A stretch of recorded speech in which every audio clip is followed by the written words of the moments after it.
All right, hola guys, ¿Qué paso? How's everyone doing? This is Hala Pablo. Thank you for tuning in. Let's continue to look at Bitcoin here. This is really this is kind of like a part two of the last video that I did. I have the identical charts up. Of course, it's been a few days now, so we have a little more price action to go off of. But as you can see, we went back to December 20, January 21 of this bull cycle here, and the same, almost 3 years to the month, as you can see, almost exactly. This is December 24 to 25. This is where we currently are, and I'm contending that we are in a macro top playing out for now. I'm not saying that this is going to be the only top. I actually think we're going to reconsolidate at some point after we have a sell-off, and then we're gonna shoot back up again, perhaps even higher. So, but for now, the market makers are taking profit, and you see these two examples of price action. I mean, it's almost I wouldn't say it's cookie cutter, but it's pretty darn close. They're kind of similar, wouldn't you say? Wouldn't you say they're similar? Now, we saw in the last video how I replayed the price action history for the December 20 to January 21 waves in the price. And we saw that it traced out almost to a T, almost exactly a Wyckoff distribution schematic number one. Those of you that know Wyckoff distribution schematics look like. Yeah, here's, there are various different patterns. This one we'll look at today. See, there's, but they're all tops and they have a trend line going through them. There's hypodermic tops. There's double tops. There's the crooked tops like here. There's ones where you have the high buying climax and then the rest of the trading range is lower. And then you have one where the buying climax isn't as high, and the highs just keep getting higher and higher till you peak out at a UTAD, an upthrust after distribution, and then the price drops from there. So there's all different varieties of tops, but many of them have the same thing in common. It starts off with a PSY area where the stoppage supply comes in. And it's basically like if it were a party or you're at a restaurant and it's closing time soon, that's when they turn on the lights. That's when they're, all right, guys, you start hearing the vacuum cleaners going. It's getting time to pack up and go home, wherever you are. So that's what the PSI signifies. And we usually see the volume coming in, like in here, we see the volume larger than average supply volume coming in there. And then we have the buying climax. We see that here. And it comes back down for the automatic rally, secondary test. And these, as the lows of the buying climax and the secondary tests basically hit and ascend, we have an ascending, it creates an ascending trend line. And we could trace this trend line usually up through a good part of the distribution range, as we see here. See these trend lines going up. This is basically going along the bottoms. This is where the automatic rally hits. Here we see one with the hypodermic top, the automatic rally in the bottom, like where the secondary test comes down. It keeps building up. Here we see this one goes from the PSY to the secondary test, to the bottom of the secondary test, and then the range is down from there. So it's always different. Here we have a really nice one, kind of like what we're seeing right now playing out. We have the automatic rally point starting off, and then where the secondary test comes down, not quite as far, and then the UT, which is the upthrust, and where that retraces, we see this ABC, and the C is the next line, so we have the automatic rally, the C, and then it goes all the way up to the test of the UTAD, and that's where it breaks through the trend line. And if we had a anchored VWAP, we could anchor the VWAP to the buying climax, and usually this area here in the latter half of the trading range, we see the price action fall through the VWAP, and that's usually a very good indication that we're fixing to mark down. And so anyway, so back to these charts, we're seeing the similarities in here. I hope you could see them now with the secondary tests and the automatic, the up thrusts and the up thrusts after distribution. We know that this one was an up thrust after distribution because this was the highest that it went, and then it retested, and then it came down. Kind of like we see here. You see this long wick here, which brought it down. This was the recent, this was the first dump that we had after Bitcoin hit the all-time high of 100 and whatever it was, 103,000, and then we had that sharp sell-off, and then it came back up to above the trend line, reconsolidated a little bit, and had like a little micro top here, and then it just retraced again, and now we've kind of broken through the trend line again. If we get, let's go get a let's anchor a VWAP to the buying climax here and see where it the price is right at the anchored VWAP. Now a good way to tell if this is going to break it is if it's going to dump from here is if it goes through the anchored VWAP with volume confirmation in the supply. Now we'll anchor the VWAP to this buying climax and see what it did back in January of 21. So I'm gonna play the bars now for the old trading range. We're gonna conjecture, we're gonna hypothesize, we're gonna propose that this is where we are today. Now I know it's not every time, it's a little different. I get that, but there's still similarities. There's still generalities that we can go off of. Like I said, these patterns don't really change too much. The scope and the trajectories of the Elliott waves aren't that different. What really changes is the intensity, like, because now there's a lot more money in Bitcoin than there was 3 years ago. So we have a lot more intense swings.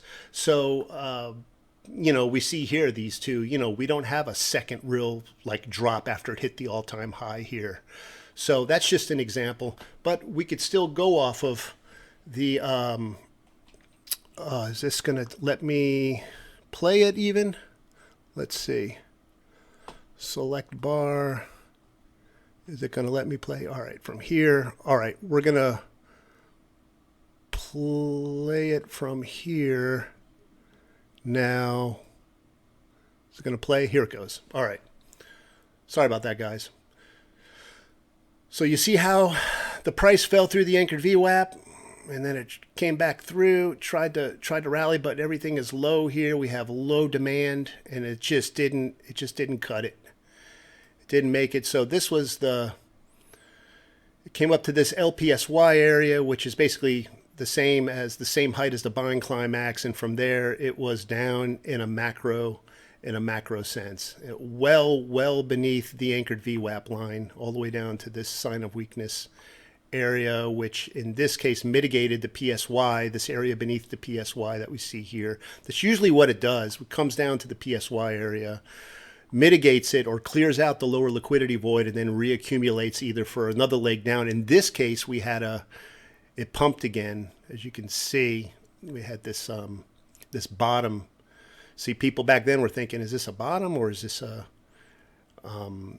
a redistribution? And then we had this low spring here, but you notice it's not really falling beneath the PSY mitigation point, and it's keeping a pretty good floor. See this floor here from all the way from the selling climax area where I put the sign of weakness. You notice, and then it comes down a little bit like this, but we don't have a lot of supply. So that means that it's usually a terminal shakeout before a pump because the supply was low here, lower than average. And of course we had the pump. This was the bottom. This was the terminal shakeout spring area getting ready.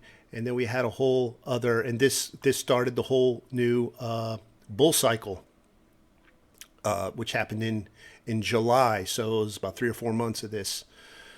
So, and then, of course, we went above the anchored VWAP, and the rest is history. It went up, and it's marked up and created another top.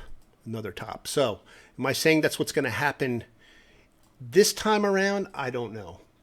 I don't even know if this is going to be the high point. That's why I put UT and then AD in brackets, because I don't know. We don't know if this is just an upthrust or if it's a UTAD. If this is the final all-time high of this top, then this would be a proper UTAD, and then anything below this that marks down below this trend line, this kind of like micro trend that I put up here, this micro trend support line.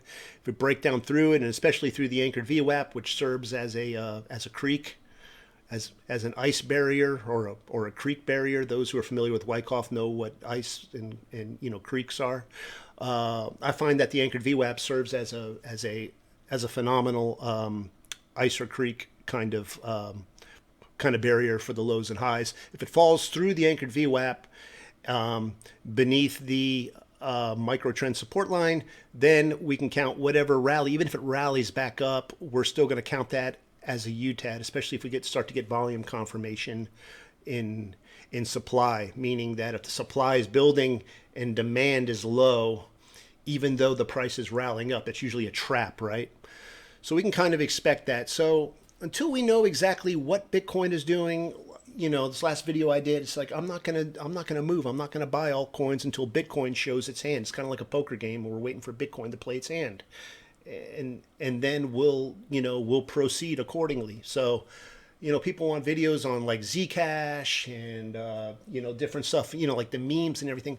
I'm avoiding all that. Guys, the name of the game is survival in the crypto markets. That's why you should subscribe to this channel if you're not subscribed, because I'll try to keep you safe. I mean, I like to be safe. I like to sleep tight. I like to sleep at night, and I like to hold on to my money. I don't like buying tops, and I don't like selling bottoms. And so I've been doing this since 2017. I've had great success at it, and I've got a lot of charts you can look at on my TradingView account, and you could see my win rates on there, and all my charts, all my technical analysis, prudent like this. I do my homework, and I look at the price action and volume chiefly. Price action, volume, pattern recognition, historical pattern chart recognition, tops, bottoms, accumulations, reaccumulations, distributions, redistributions, and all that. Everything moves cyclically. And it's not always cookie cutter, as I like to say, because we'd all be millionaires, right? Easily. So it's above all, it's a psychological game. It's cat and mouse. It's buy and sell. It's fear and greed. But to a certain degree of accuracy, you could prognosticate what's going on if you take also into account the news. Using the news as a catalyst, and so all of that plays a part too. But just going off this general kind of scheme, we can see that Bitcoin's probably going to follow something like this. I don't know if you could see this right here. This schematics of distribution chart. This is I'd like to mention the dude who actually did this, Roman Bogomazov. I think he's a Wyckofian. Anyway, thank you. Thanks to him, we have these different kinds of charts, which I find extremely accurate and very, very convenient as a, kind of like a resource to go back to. So it looks like this one right here played out. Certainly this is what we saw in 2020 and 2021. We had this one, I guess it's 1, 2, 3. This one here, that's with the UTAD. That's with the highest point, and then it marked down from there. This has the UTAD in the beginning, and the creek on top. This one, there's no creek, but we could still draw the anchored VWAP, anchor it to the buying climax, and I'm sure if it were here that we would see that this correction would have gone straight through it beneath the micro trend, what I call this line the micro trend support line. So anyway, all that to say, let's wait and see what Bitcoin does from here. I'm not seeing, we're looking at the vertical bar volume. Man, there's some heavy supply coming in, as we can see down there at the bottom here, this area, supply coming in beneath the micro trend support, and right at, it's already gone through the anchored VWAP. It's already penetrated it. So kind of like, we see here when it broke here, it came back up for this LPSY, but already the damage was done. It was already fatally wounded, and we see as a result the predominance of supply, as opposed to here in this area where everything was marking up. We had predominance of demand. Here we have predominance of supply, and we have like 1, 2, 3, 4, 5, about 6 bars in a row consecutively of supply growing as the price is retracing. So that is divergence in supply. So it means that supply is going up in the volume and price action is going down, and that denotes bear power. Looks like the bears could be back in control for now. So anyway, until we know exactly what's going on and we have confirmation, my advice is to stay away from the alts for now. Anyway, that's what I'm doing. It's not financial advice, but that's what I'm doing. If you want to stay safe, you got to be smart. It's not worth the risk. It's not worth the risk. So anyway, that's it. Hope you got something out of this video. Like, subscribe if this kind of technical analysis is helpful to you. If you'd like to take your trading up another notch and learn chart analysis and actually have me kind of look at some of the coins that you like personally, I could do that, but I do that for my Patreon members, and there's a live chat feature on Discord. It's basically a private Discord trading group, but you get into it through Patreon. So I try to keep it affordable. It's $20 a month, and there's a chat feature on there, and you can contact me. I talk to my guys all the time, Sundays, whenever you can. It's almost like having my own personal cell phone number. You could text me and ask me, what about Filecoin? What about Zcash? What about this? What about that? And I'll do my own charts, and I'll send it to you. So anyway, that's one of the perks of being a member. So, and if not, you can still prosper off these charts that, I'll throw you some freebies on TradingView, and you could also learn a great deal if you follow my videos on YouTube. So if you haven't subscribed, subscribe, and be safe in the markets, be profitable. We're all about making the money and much more importantly, holding on to the money, right?